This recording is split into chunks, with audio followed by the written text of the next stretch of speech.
Thì ở đây mình có cái máy giặt đã hư.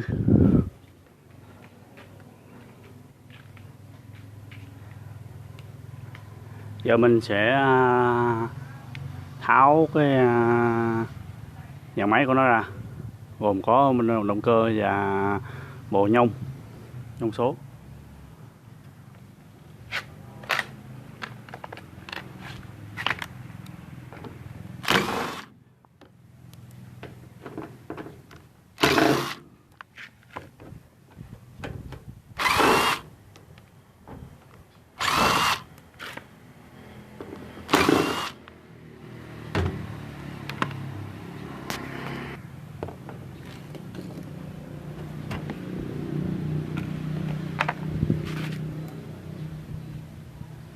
Động cơ còn mới tanh nữa các bạn.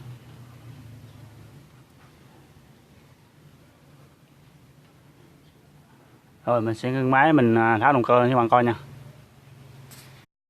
Và đây, khi nó được tháo ra thì nó như thế này các bạn.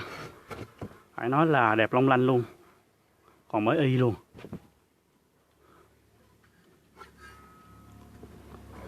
Đẹp long lanh luôn, tôn còn mới không sét một miếng nào.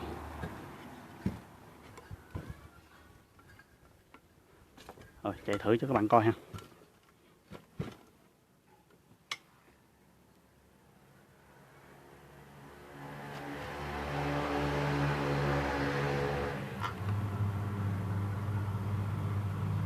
Đẹp long lanh luôn các bạn. Cái tốc độ này là khoan là ok. Nhưng bởi vì nó bị vướng cái phần này nè, nên mình phải lấy cái bộ nhông khác nha các bạn. Thay vì mình cắt bỏ cái đó thì thấy cũng hơi ổn, nên mình sẽ chọn lấy cái khác nha các bạn. Đây, đây là cái bộ hộp số, nó đã cũ rồi nhưng mà chạy rất là ok. Thì bây giờ mình sẽ gắn này vào, kết hợp với đầu măng ranh.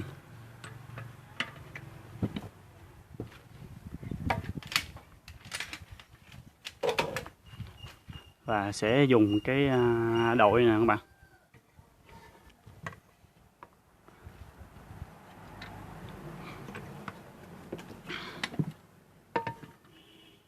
Thì quay lên đi xuống mình quay bằng con đội.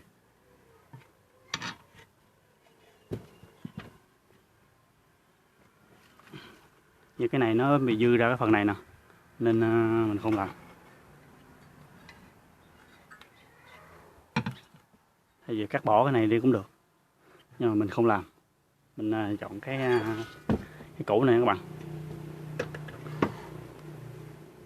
Thì cái con đội này là con đội hàng bãi của Nhật, rất là tốt. Phải nói là không có rung lắc, mà cái tôn của nó rất là dày, nó 3-4 ly rồi. Sợ nhiều bạn nói là mình xài cái này nó yếu, nó sẽ rung lắc thì khoan nó sẽ không chính xác. Nhưng mà đây nè các bạn, đây là cái đội của Trung Quốc.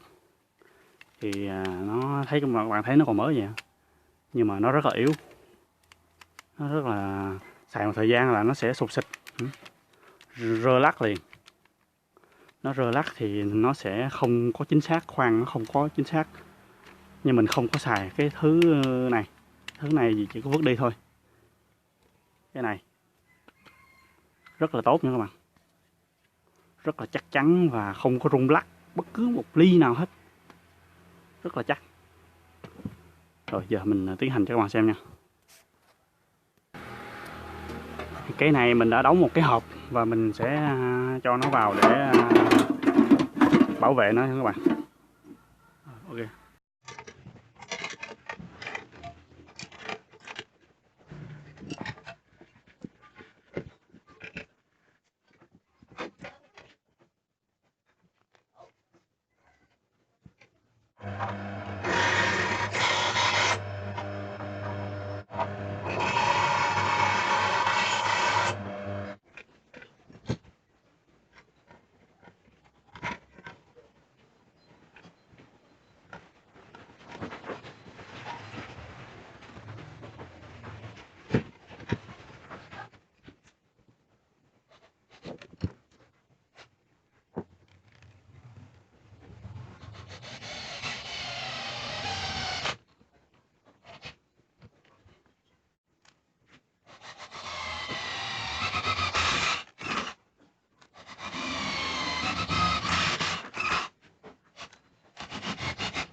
chỉ có thể khoan được sắt mỏng thôi, khoan sắt dày khoan không nổi nữa mà.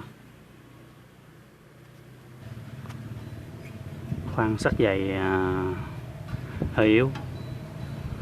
Và cái này nó còn cái nhược điểm nữa là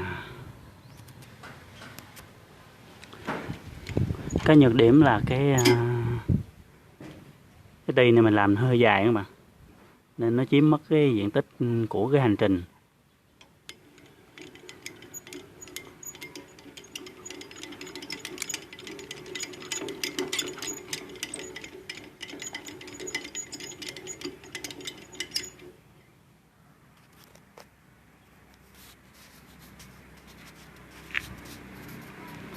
Rồi, cảm ơn các bạn đã theo dõi. Kết luận là chỉ khoan được sắt mỏng và khoan gỗ thôi. Còn khoan sắt dày thì hơi yếu nha các bạn. Có một chút nhược điểm. Mình sẽ gia cố lại.